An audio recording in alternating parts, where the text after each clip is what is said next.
I am back again with another really interesting video, guys. In this video, guys, we are going to actually explore a very interesting tool called as LMStudio, which enables you to run large language models locally on your machine with great efficiency, and it also lets you compare a whole lot of different quantized large language models and see how they perform against each other. So isn't that really interesting, guys? I hope you guys are excited. I'm excited too. So without taking any time further, let's get started. So first thing first, guys, why do we need something like LM Studio? Why do we want to run local large language models, right? When we have something like ChatGPT, when you have something like Google Gemini, and the answer to this question is pretty straightforward, guys. Sometimes you don't want to share your data with another company's API, right? You don't want to actually give out your data, put it in ChatGPT interface, which actually goes to OpenAI server to actually get evaluated. So for that, you want to run the large language models on your machine. But there is a certain problem. All of us do not own a GPU. And for example, for me, this machine only has got 8 GB RAM. So definitely for me, it becomes a bit difficult to run large language models on my local laptop. And here, things like LM Studio helps us a lot. If you guys have seen my previous video, guys, where I did something, a demo of something called as Llama CPP. So Llama CPP is actually a Python module that enables us to run the quantized model in a smaller bit precision on your laptop, on your local machines. And actually, if you go to the LM Studios website, guys, it's called LMstudio.ai. It actually tells you that LM Studio is enabled with the help of Llama CPP project, and these are certain features that you can do with LM Studio. You can run the large language models entirely offline, and you can use these models in chat UI. So exactly like chat GPT, exactly like Google Gemini, it provides you a interface to use these large language models, and you can download any compatible model. And by compatible, I mean compatibility in terms of quantization. So if you have any gguf model, any quantized model, you can download it easily on your machine with the help of LM Studio, and you can even discover new LLMs in the home page as well. So that is how LM Studio enables you to actually run these LLM models locally with the help of Llama CPP, but it provides you a killer UI to do so. So I think, guys, I have told you enough introduction about LM Studio. Let's get into how we can actually use it. So the first thing first, guys, you have to install it. So to install it, you just go to the LM Studio AI website, click on download. If you have Windows, Mac, or if you have a I think Linux version, you can use this one. And once you have downloaded it, you just have to click on next, next, next, and it will get installed. So once it gets installed, guys, it is going to look something like this. So you can see that this is the home button here, and we are at the home page. And you can see that once you are on the home page, it gives you a search bar where you can search any models by their name or even by their Hugging Face repo URL.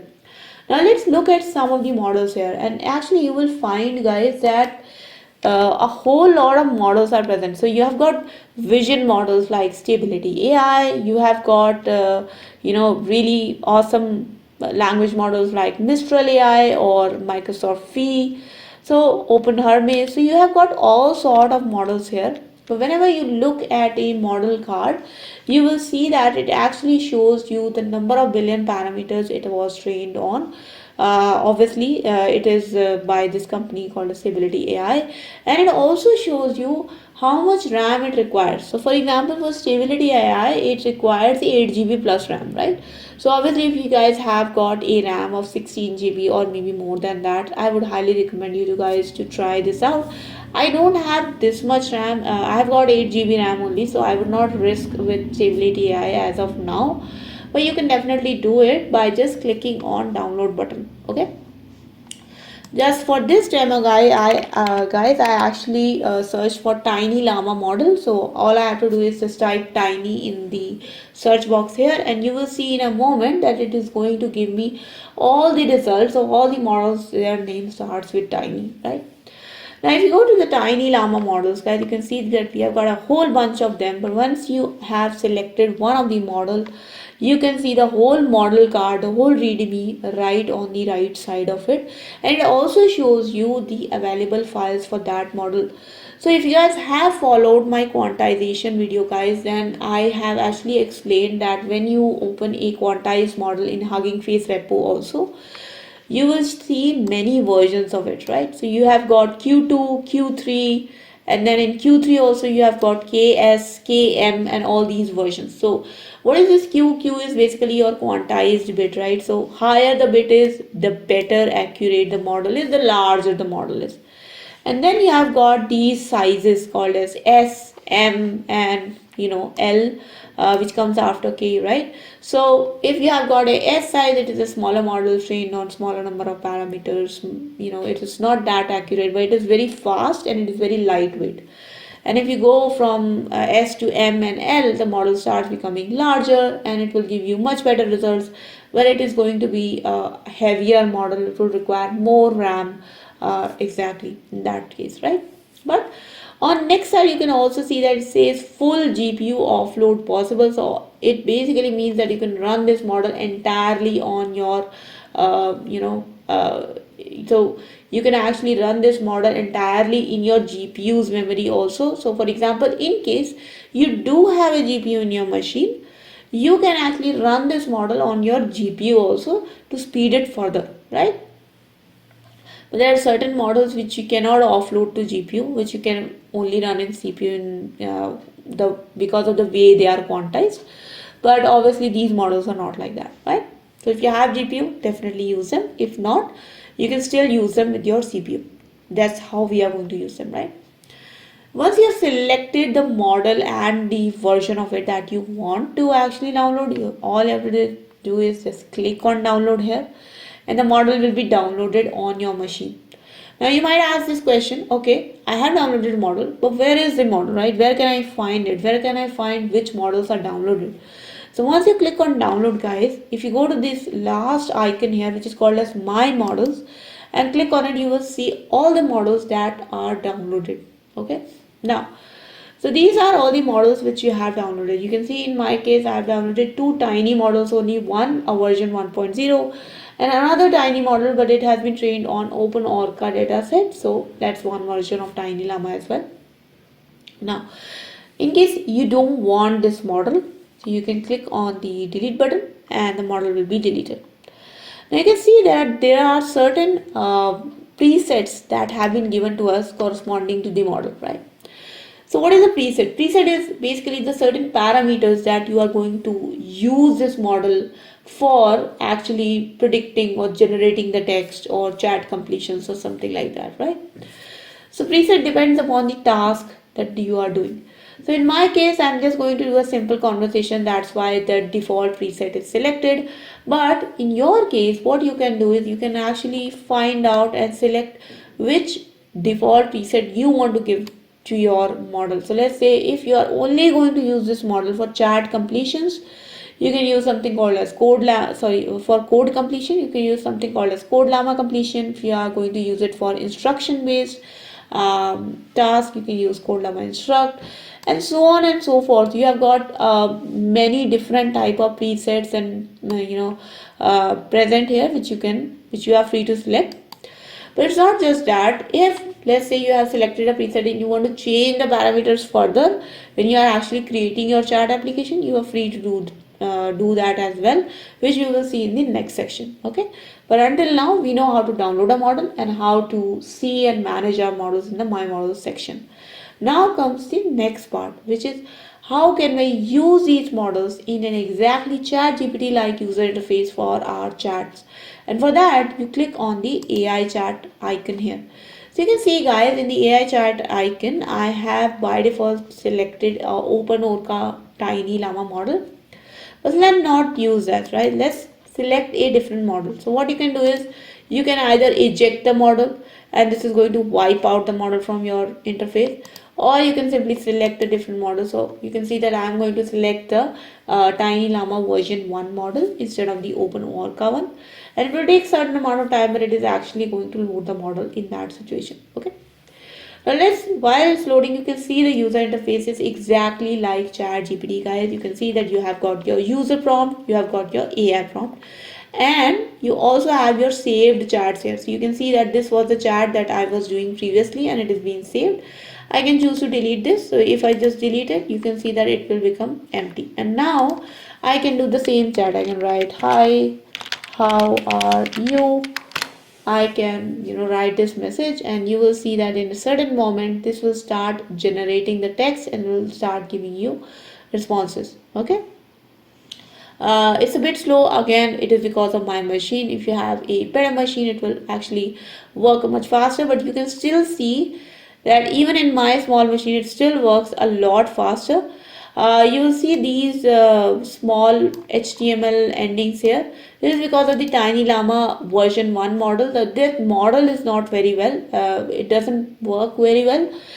So it does get these markup language in between them. But if you see, if I change the model, let's say if I choose the OpenOrca model, that won't behave like that. Okay, so the OpenOrca model is not going to behave like that. It actually gives you good English answers. While the OpenOrca model is actually loading, you can see on the exactly right hand side we have got a system prompt here. So guys, if you want that your model should be loaded with a certain system prompt, that means it should have some context that I am a model who maybe does code completions, or who does only instruction based tasks, or who writes poems, etc. Whatever, you can write all of that information in the system prompt, because that is given as a context to your model, and then your model will complete your chat on the basis of that system prompt. Okay. Another thing is advanced configurations. If you click on advanced configuration, guys, you will see it is going to load in a moment. That you have got, okay, I think, yeah, oh yeah, there you go. So the advanced configuration is loaded, right? You can see that it says preset, right?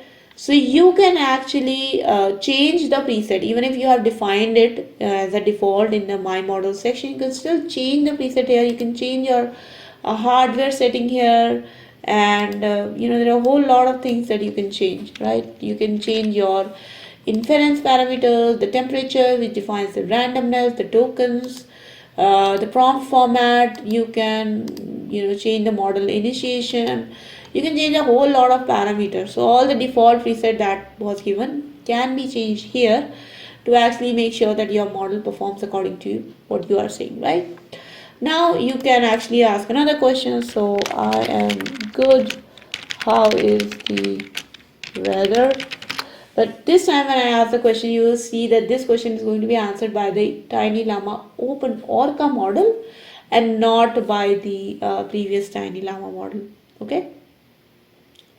So you can see that says it's been nice again, and unfortunately I think this is also using the markup language, which I don't think it should have used. But it seems to me like Tiny Llama OpenOrca model also sometimes work weirdly. Okay, but if you want your entire chat to be completed by a single model and not have this mix and match, I would suggest just eject this model, select a different model, and just delete it. So you can see that you can either reload it by clicking here, or you can change it, or you can delete this chat and start a new one. Okay, that's entirely up to you. Now we know that you can use different models to actually do your AI chat. You can use presets to change the parameters your chat is being completed on, or your answers are being generated on, right? But is this what we really want to use LMStudio for? Because we know that mostly they are quantized models, right? If you if you are okay with sharing your data to ChatGPT or OpenAI, you might just go to their interface and you can do their user interface to actually do these chat completions. What is a striking feature of LMStudio, which I think is really the best, is that it allows you to compare the models. Okay, so another thing is that it's called as playground, right? So in the playground, guys, I can just I'm not going to delete these models, but what you can actually do is you can create a multi-model session. So in a multi-model session, guys, you can see that I've already created a multi-model session, and I already have two models that are loaded here: Tiny Llama version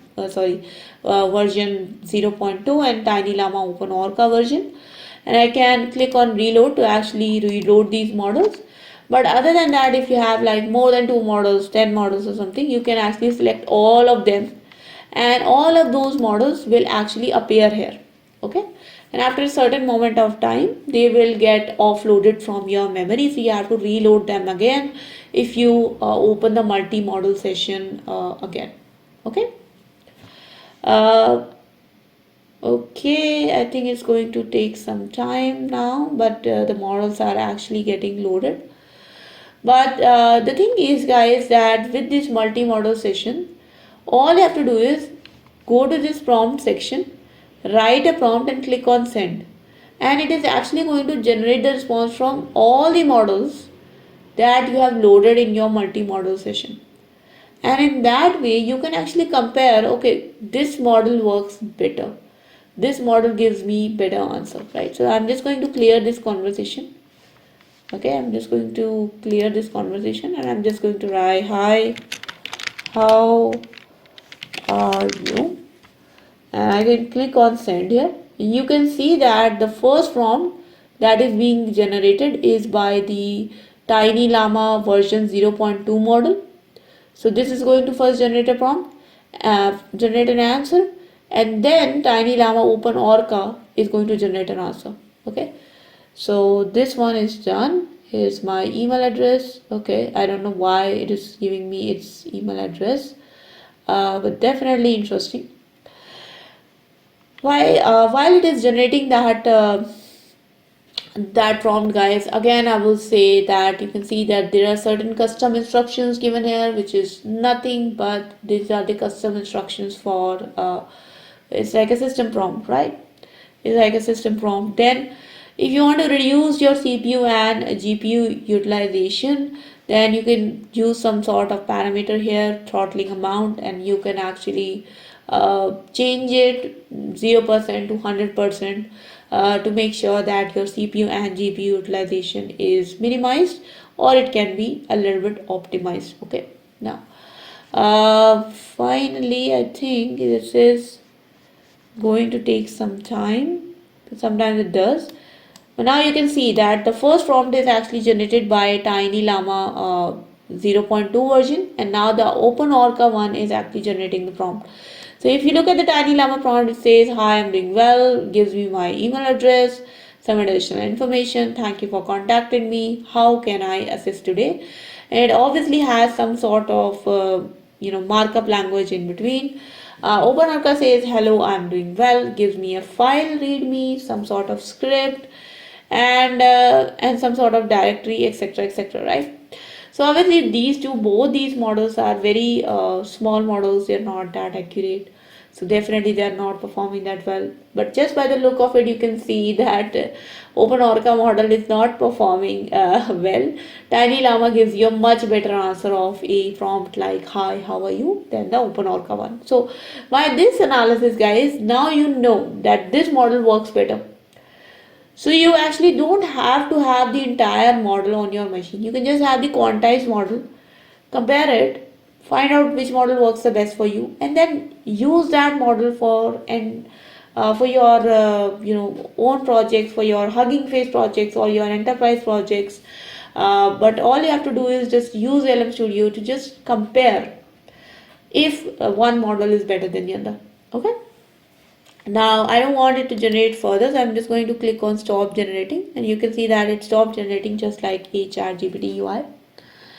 And now, guys, it's also one of the really interesting feature by LMStudio is something called as local server. Okay, so I'm going to eject these two models, so I don't have that much RAM load.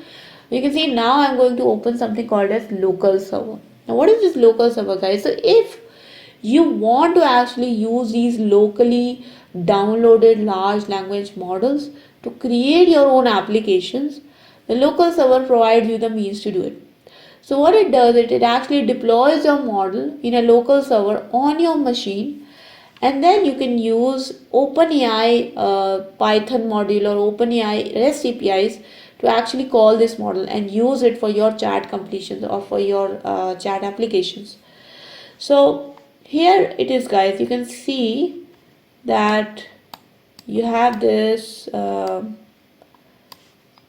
thing here, and there is somewhere a button called as start server, which I'm trying to find out. Okay, so you can see here that you have somewhere a button called as server. So the server is stopped, right? There's a button called as start server somewhere here, which I'm trying to find.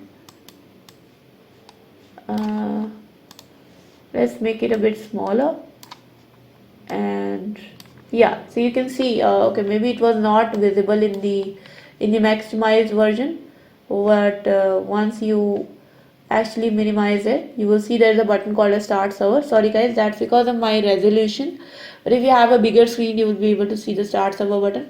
So all you have to do is just click on start server here, but first you have to select the model. So let's say I want to deploy the tiny llama model, then it is going to load the model for me, and you just then click on start server, then the model is deployed. Now while this is loading, let's also see some of the usages of your model. So let's say you just want to load the model and use it in a curl command. Then you can use something called as hello world curl, and that is just an example which is actually calling the endpoint where your model is deployed for chat completion. And then it is giving your model two messages. First is your system message, that is the system prompt that the model will always answer in rhymes this. And then there is the user question. So the user is asking, okay, introduce yourself, right?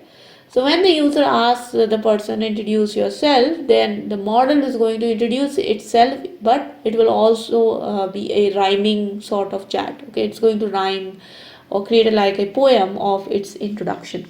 Okay, so now you can see that once I selected the model, automatically the server gets started.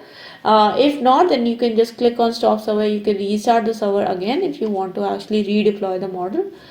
Now I'm going to just copy this code, guys. So let me copy this code and let me go to my bash script, and you can see that okay, this is the bash script. Yeah, and I'm just going to paste that curl command here. Let me copy the code. Let me open my bash file and let me paste that command and enter. Okay, sorry about that. I think there is an I in the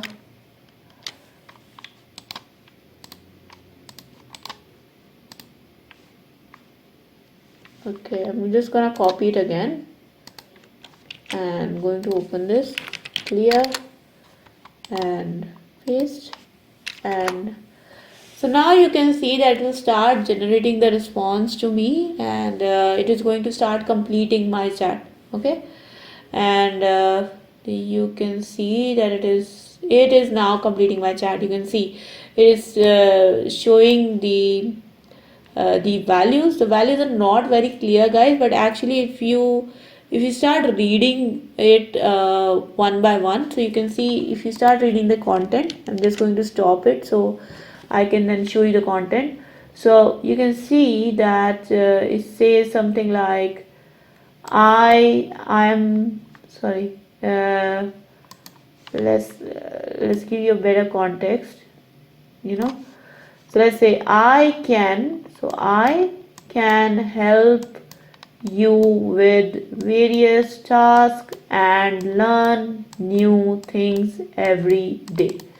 And I'm pretty sure if you just join the entire content together, it will come out to be a little bit of a rhyme if Tiny Llama is actually following my instructions.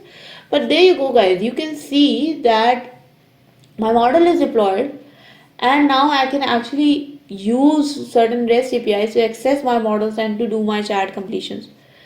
Some of you might not like the curl command because most of us are actually well versed with Python. So if you are well versed with the OpenAI Python module and the way to actually do it chat completions using an OpenAI interface, then you can use this Python module, this Python code as well to actually do the same for you. And you can create your own chat applications, guys, in that way. Okay. If you want to make an AI assistant in Python, this is a sample code for that. If you want to create a vision in Python, sample code for that.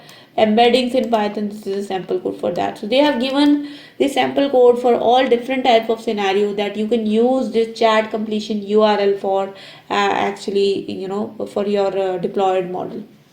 If you still want to see some sort of docs, you can click on this API documentation. So this gives you a API documentation of all the endpoints that your model can support when it is now deployed using LMstudio. So you have got V1 models. So if you just do, copy this and open this in a new browser, this is going to show you what models are actually deployed. So for now only Tiny Llama version 0.2 is deployed, so it is listing that.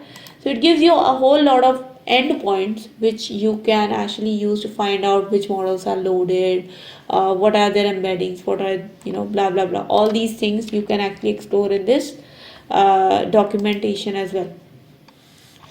So, and once your job is done, just click on stop server and your model is now offloaded from your memory, and yeah, so now your application is no longer running, but now you have explored what all you can do with the LMstudio.